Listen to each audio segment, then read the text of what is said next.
All right. So our cabinet construction, all right? Our typical rails and stiles are going to be made up of solid birch or some kind of hardwood, okay? Oak, usually birch. And that basically, their thickness is 3/4 of an inch thick by 1.5 inches wide. So when you're looking at your base cabinet or your wall cabinet,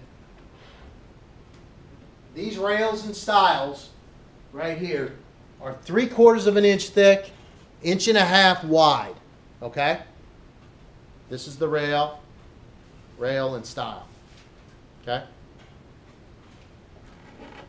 That's what we're talking about. So I can take that out. So the rail is three-fourths? Yeah, they're 3/4 inch thick. Everything in cabinets is going to be made out of 3/4 inch thick wood, okay? Because that's your standard plywood nominal thickness. It also happens to be the standard thickness of a 1x. Rails are horizontal. Did I get it backwards? I think you were pointing at Sorry, rails, stiles. Are they all? Rails, stiles. I have to do it in front of the camera.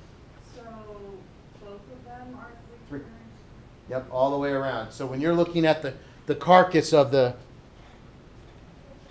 piece, okay, this is your rail, 3/4 of an inch thick this way, and then 1.5 inches thick this way, or maple. Could be made out of maple. That was the other one I was trying to think of.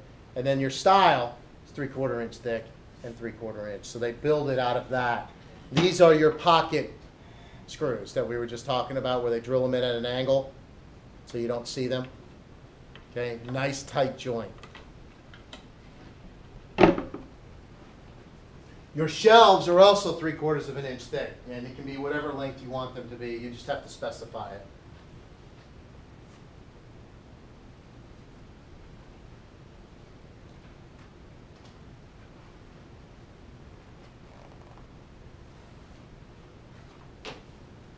All right, so we're going to put some of this stuff together here.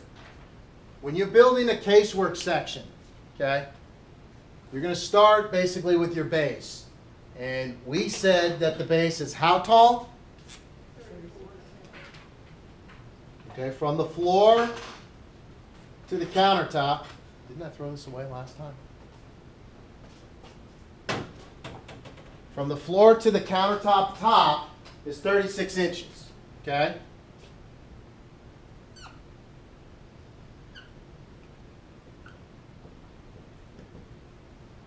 To the top of the cabinet, or the base cabinet, is 34.5, because our typical thickness for our countertops is 1.5 inches. So if you take 1.5 inches and add it to 34.5, you get 36. Does that make sense?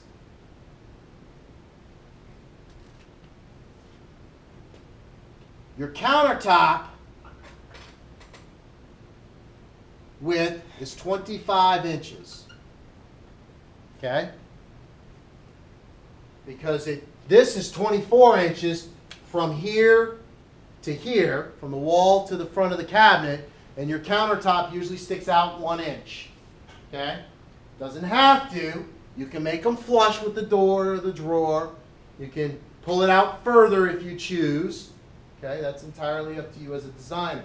But keep in mind that your typical countertop material, whether it be plywood that they put plastic laminate on, or some kind of like solid surface material, they're going to come in 4x8 sheets. So as soon as you start pulling out from that, you're only getting one piece out of that 4x8 sheet. Does that make sense? You're only getting one out of this, but you've got 23 inches that you can work with other things like counter bar types and that kind of stuff. All right? Granite is the wild card, or quartz, because they come in slabs. And the slabs are determined by how they break them out at the factory or the mining area, and then how they actually grind them out. Okay? So they can be whatever you want. But keep in mind, when I did my kitchen, they were cutting out the granite, and there was a little piece left over that I wasn't smart to say, hey, bring it, you know, I pay for it. So So they wound up selling it to somebody else. That's how the countertop people make their money. All right? And so when they did my bathroom, I was like, no, no, no, no, no, no, no, no, no, no, no. You're cutting this up, you bring me every piece, finish all the edges. So I wound up with granite countertops in the garage. I don't know where those went. They're somewhere. Huh. I need to go find that. What? Oh, you're saying there's somewhere hidden in the garage. In my garage somewhere, there's two huge slabs of quartz sitting there. Oh, what the heck am I thinking? But anyway, you want to make sure that your client doesn't need them for something else. The guy that did my stuff, was actually a friend of mine, and he's like, "Hey, you got a couple of wall niches. You want your countertops in there?" I'm like, "Heck yeah! Can you do me one for the window?" And he's like, "Don't push your luck." So he shows up with all this extra granite, and he's got this big, like 14-foot long, thick backsplash. He's like, "You can cut that and make that your thing for the top." And I'm like, "How the heck am I going to cut a slab of quartz?" He's like, "Hey, look, I'm just bringing it to you, man. How you can get it there is up to you." I'm like, "I'll call you later." So that's been, 10 years, and I still haven't called him. But he'll come out and he'll cut it, and we'll fit it up in there. But those are the kinds of things that you're going to need to pick up on, okay? That when you're doing these things, because your clients, they're paying for this stuff. And the shops need to, the way they make their money is they sell those, they call them remnants, all right? And Michelle will kill me if she heard me saying this stuff. But anyway, you get the gist. All right? So then your next dimension up is going to be from here to the bottom of your cabinet, your wall cabinet, okay? Now that dimension is going to be determined by how tall your wall cabinet is, how tall your ceiling is, okay? Typically it's 18 to 24 inches, okay? Typically. Doesn't have to be, but it's typical.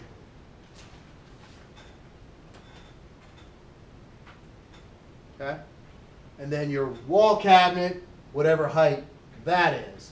If you haven't figured out, this is what we're actually talking about for your drawing. When you actually do a cabinet section next week, you'll put these dimensions on here. And then your final one will be to the ceiling, whatever that is. Don't know what it is. Okay? So those are the dimensions that you need on your drawing. Typically, those dimensions would show up on this side. All right, I just got a bunch of other crap over here that I need to use as a teaching tool. So you'll put all of your dimensions on this side, okay? Because over here on this side is where your materials are going, okay?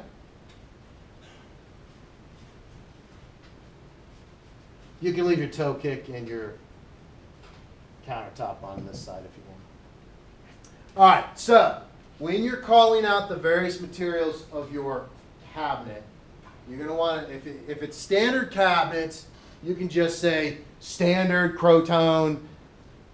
Trying to think of a line, Crotone. I can't think of one right now. Blah, blah, blah, cabinet line. And they'll go to Crotone and they'll pick up whatever cabinet line they want and go from there. Okay? And then pick whatever sizes you have based on your plan, your enlarged kitchen plan. Okay? If you're doing custom, you're going to want to make sure that you call out these pieces. So this is going to be, how wide did we say this was?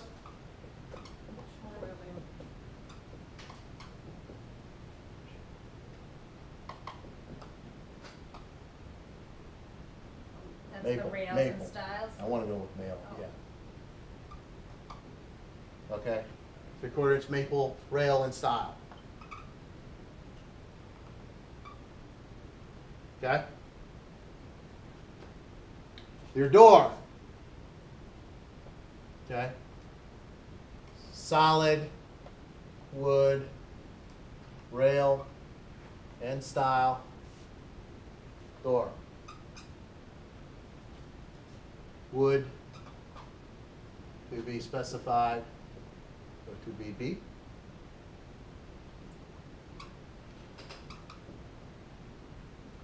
By designer. The reason I say that is because I haven't told you specifically we're using an oak cabinet, a cherry cabinet, a walnut, or whatever. If you know what that is, then you would put that in instead of specified by designer. But you don't have to have that at the time. Now, your price is going to be based on the most expensive wood because they don't know what they're getting into, okay? They specify the cheapest, and you come in at the most expensive, they lose money. If they specify the most expensive, you come in at the cheapest, they make a lot of money, okay? This is going to be your pull, stainless steel D-pull, 3 or, in our case, 3 or 4 inches is your standard. The reason I use D-pulls is because it'll meet ADA regardless. And I try to design to universal design, okay? So I want them to, you know, you don't have to think about it. It just works. Okay? That's your standard. That's a 4-inch D-pull stainless steel right there on the cabinets.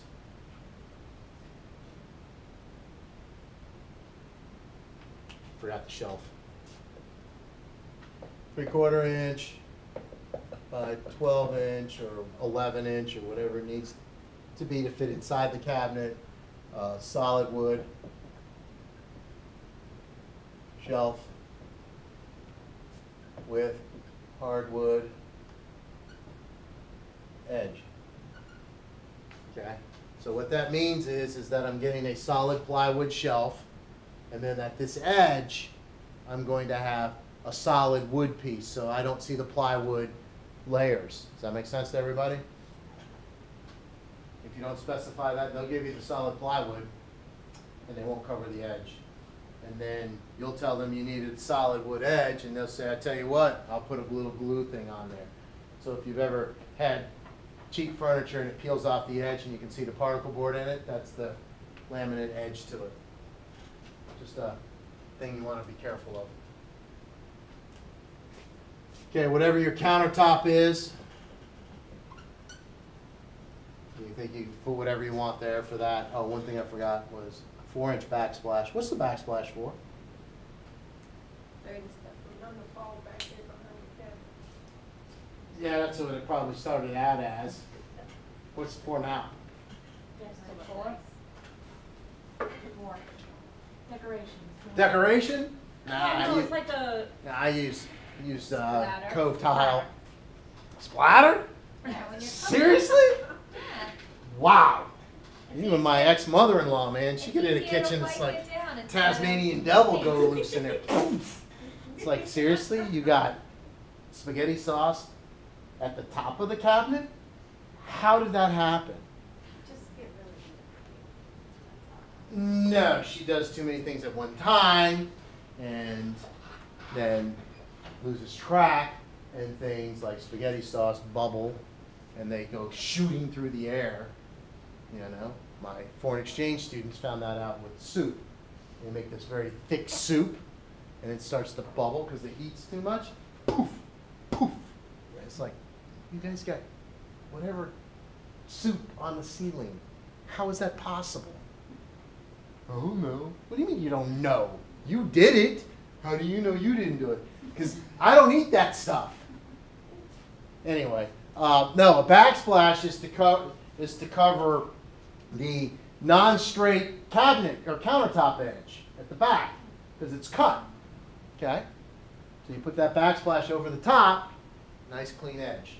Okay, Cover what? the uneven the gap in the countertop with the wall as it flexes in and out, goes in and out, that kind of stuff.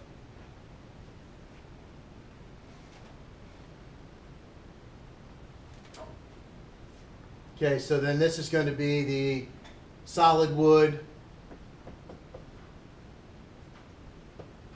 dovetailed, they love that, drawer.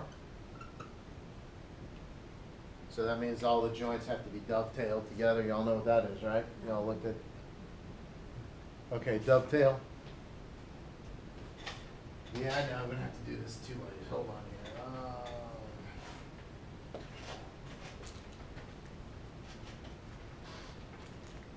You see it, no good. Oh yeah, I've seen that many times.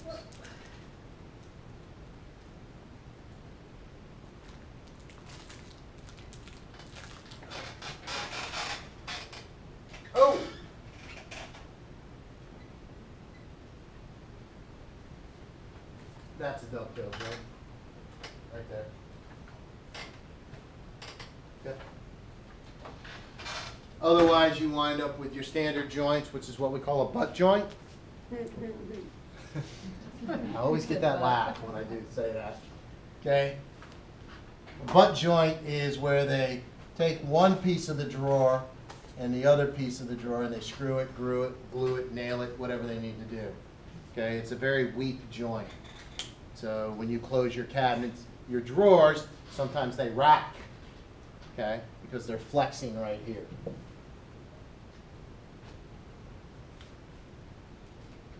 This would be your solid edge frame, basically 3/4 by 1.5 inch maple